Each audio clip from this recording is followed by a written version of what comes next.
Hai, Assalamualaikum. Saya Zul pada Kompolit dan DIY Malaysia. Okey, malam ni saya akan test dan review solar floodlight ataupun lampu kuasa solar daripada Blisswoof. Jom kita tengok. Sorry, intro tak boleh panjang. Terang sangat, silau. Ni nak kata unboxing pun tak juga sebab memang saya dah buka, saya dah test. Kemudian hari ni baru saya nak share dengan tuan-tuan semua tentang produk ni.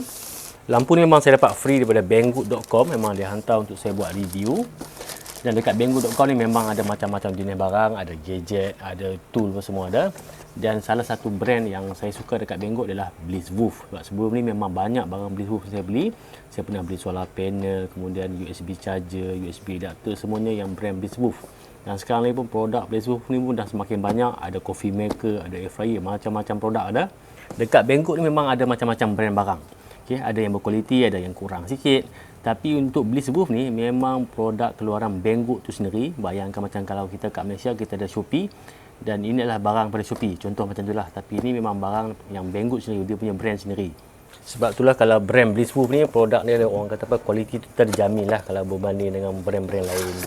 Okey, ni lampu kita. Lampu ni dia punya model BWOLT4 daripada Blisswoof. Kat dalam ni kita ada user manual standard lah. Ni mounting bracket. Ini skru dan juga kita panggil wall plug untuk kita mount bracket ni. Ini lampu dia. Okey, cerita pasal Banggood ni. 3 minggu lepas dia orang ada email, dia orang offer saya untuk buat review barang-barang yang dia jual kat Banggood. Kemudian dia bagi tahu saya boleh pilih apa saja barang yang saya nak untuk saya buat review. Tapi dia punya limit satu barang $80. Tapi yang ni cuma $19 je. Lebih kurang dalam RM79 lah duit Malaysia. Tapi dekat seminggu lebih jugalah saya ambil masa untuk pilih barang apa yang saya nak buat review. Sebab kalau boleh saya tak naklah review benda-benda yang mengarut, benda-benda yang tak berguna kan. Kalau boleh saya nak pilih benda-benda yang praktikal dan sesuai untuk kita gunakan macam sekarang ni. Ramai yang minat dengan solar. Jadi lampu ni yang saya pilih ni adalah lampu solar floodlight. Memang ramai yang minat dengan solar power, tapi tak dinafikan lah kos solar ni memang agak tinggi. Tapi kalau untuk lampu macam ni, sebab dia dah all in one. Kita ada bateri, kita ada solar panel, kita ada lampu. So, kos dia adalah lebih rendah. Ini sesuai lah kalau sebagai permulaan untuk kita cuba dengan sistem kuasa solar. Tapi sebelum saya nak demo, nak tengok sama ada terang ataupun tak lampu ni. Sebab video ni memang saya buat waktu malam supaya mudah kita nak nampak terang ataupun tak lampu ni. Kita tengok dulu dia punya spek. Okay, first tadi harga dia dalam duit Malaysia dalam RM79. Dia punya model BWOLT4. Dan material dia keseluruhan ni memang plastik lah, ABS plastik. Sebab ABS plastik ni memang agak tahan lasak, boleh tahan hujan, tahan panas, tak ada masalah.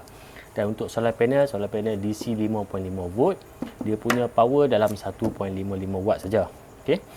Dan untuk lampu LED ni, semua sekali ni ada 128 LED jenis SMD 2835. Tapi yang menariknya sebab dia punya color temperature adalah 6500 Kelvin. Sama dengan lampu yang saya gunakan untuk indoor hidroponik. Untuk kita tanam pokok dalam rumah menggunakan lampu LED tu, ini adalah lampu yang sama sebab dia punya color temperature sama 6500K. Jadi kalau kita nak gunakan lampu ni untuk tanam pokok dalam rumah, buat hidroponik dalam rumah pun memang boleh lah sebab dia punya color temperature memang sama. Dia punya brightness 700 lumen.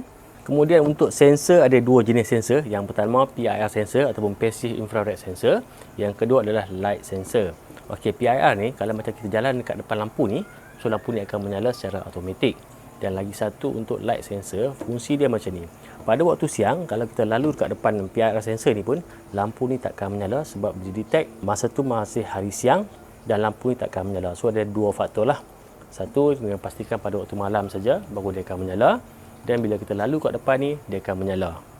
Jadi pada waktu siang tak adalah masalah, waktu siang pun nak menyala juga. Siang memang tak akan menyala sebab dia ada light sensor dekat solar panel ni. Waktu malam saja lampu ni akan menyala kalau kita lalu kat depan ni. Dan maksimum jarak yang sensor ni boleh detect lebih kurang dalam 8 meter. Jadi kita boleh gunakan lampu ni sebagai lampu keselamatan. Kita boleh pasang kat depan rumah. Bila orang lalu depan rumah kita, lampu ni akan menyala. Dan dekat dalam ni, dia ada bateri jenis lithium 3.7 volt, 1800 mAh. Dan lampu ni memang waterproof, dia IP64 dan working temperature, suhu yang dia boleh tahan adalah antara 0 hingga 45 darjah Celsius. Kebiasaannya untuk barang-barang yang gunakan bateri rechargeable ni, lama kelamaan bateri tu akan rosak dan tak mampu untuk menyimpan cas. Tapi yang ni jangan risau sebab bateri yang ada dekat dalam ni kita boleh ganti. Dia gunakan bateri lithium ion 18650 dan bateri tu memang senang kita dapat dekat Shopee, dekat Lazada pun memang ada jual. Jadi kita boleh beli, kita boleh gantikan bateri yang ada dalam ni. So lampu ni akan berfungsi balik macam biasa, tapi ni pun memang tahan lama jugalah. Dan untuk charging bateri dengan menggunakan sistem kuasa solar ni, dia ambil masa 6 hingga 7 jam. Lagi satu, nak pasang pun memang cukup mudah. Sebab tu saya memang recommend lampu ni untuk yang baru-baru nak mula belajar DIY. Paling simple nak pasang lampu ni. First, kita pun pasangkan bracket ni. Contoh ni katalah dinding rumah kita. Okay. Kalau dinding tu dinding konkrit, kita kena tebuk, kita pasangkan wall plug. So, wall plug pun dia bagi sekali, wall plug kecil ni. Okay, untuk first kita lekatkan dulu kita punya bracket ni. Kemudian lampu ni nanti kita cuma perlu sangkutkan saja dekat bracket ni. Untuk demo ni saya pasang dia dekat papan ni.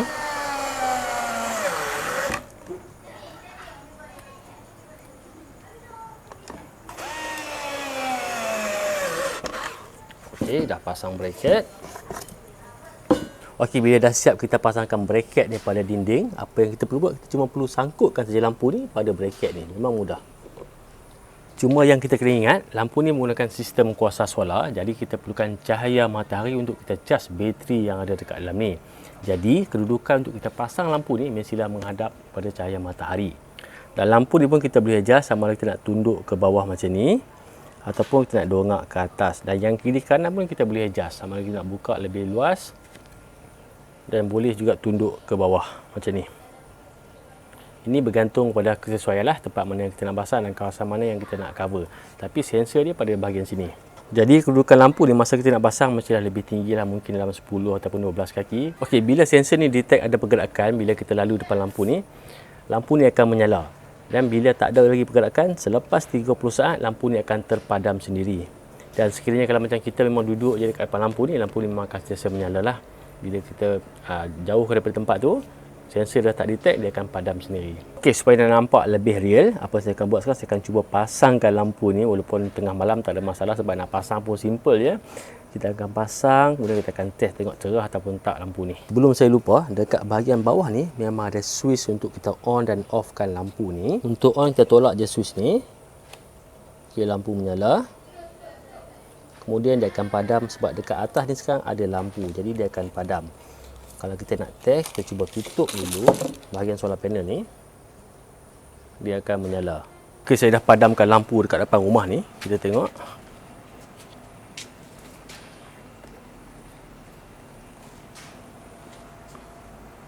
Okey, saya akan pasangkan dekat bahagian atas ni, dekat bumbung garaj ni. Okey, selagi ada pergerakan dekat sini, dia tak akan padam. Jadi saya boleh gunakan lampu ni lah untuk terangkan bahagian ni untuk saya pasangkan. Kalau waktu malam nak buat barbecue pun tak ada masalah, kita boleh gunakan lampu ni, pasang kat depan rumah.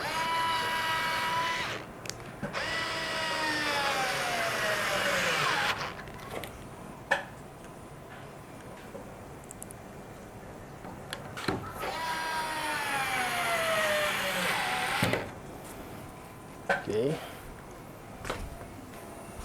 Okay, inilah gambaran dia, tapi kita boleh adjust lagi lampu ni sebab sekarang ni dia mendongak ke sana.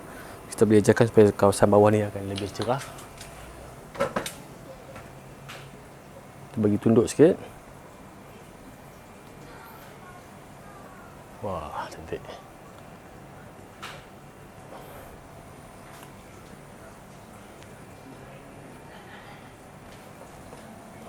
Okey.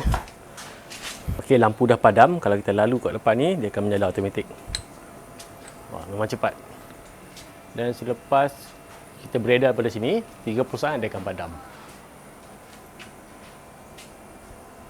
Jadi waktu malam, katalah emergency, saya nak cuci tangki ke, ada masalah dengan komponen ni pun, saya boleh buat kerja kat depan ni sebab lampu dah ada. Okey. Okey, bagi saya lampu ni kira okey lah sebab kawasan rumah saya pun tak terlampau besar, cukuplah dengan lampu ni sebab kita pun bukanlah nak terang sangat, tapi ni boleh setakat nak buat kerja tu bolehlah nampak dengan lampu ni. Dan lagi satu, lampu ni memang sesuai kalau kita jadikan sebagai perimeter light ataupun lampu keselamatan. Bila ada orang lalu depan rumah ataupun belakang rumah kita, lampu ni akan menyala secara automatik. Jadi kalau orang yang berniat jahat pun mungkin dia akan rasa takut sikit lah bila tengok ada lampu, mungkin dia akan lari. Dan dari segi harga pula bagi saya agak murah lah, RM79. Lampu solar, bateri pun bateri lithium, mungkin boleh tahan 3-4 tahun, tak ada masalah. Dan kalau perlu nak tukar bateri pun, satu bateri tak silap saya dalam RM15 je satu.